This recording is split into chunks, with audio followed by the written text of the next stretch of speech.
waxaa jira abdeedyo aad u badan oo maalmihii la soo dhaafay dowladda Canada ka soo baxayay laakiin haddii aanu ku horumarno arrinta group 5 ka la xiriirta ee dowladda Canada ka soo baxay sida aad la socotaan hay'adda Canada u qaabilsan qaxootiga ee loo soo gaabsho IRCC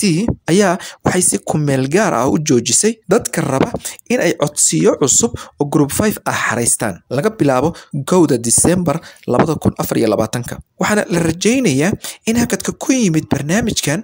uu socon doono muddo sanad ah taasoo ka dhigan in aysan jirin wax qaxooti cusub ah oo dowladda Canada qaadanayso muddadaas waxa kale oo muhiim ah dadkuna na soo weydiinayeen saameynta ay ku yeelan karto dadkii dhawaanahan programkan xareystay isla sida ay sheegtay hay'adda qaxootiga iyo sharciyada u qaabilsan dowladda Canada waxay sii wadi doonaan codsiyadii hore loo qabtay inay dib u dejin u samayso taasoo ka dhigan in dadka dhawaanahan wax xareystay sida la rajaynayo howlahooda la dadejin doono wargelin muhiim ah xarunta Saacid Agency waxay ka caawinaysaa guud ahaan adeegyada kala ah diyaarinta kaysaska sixidda kaysaska khaldamay turjumidda kaysaska qabashada ballanta faraha ka jawaabidda interviewga iyo tala bixinta dhammaan wixii interviewga la xiriira xaruntu waxay ku taalaa Kisenyi gaar ahaan agagaarka Masjidu Dacwa suuqa dhanka midig ka xiga ee Jubilee Complex wixii faahfaahin ah fadlan kala xiriir nambarada shaashada kaaga muuqda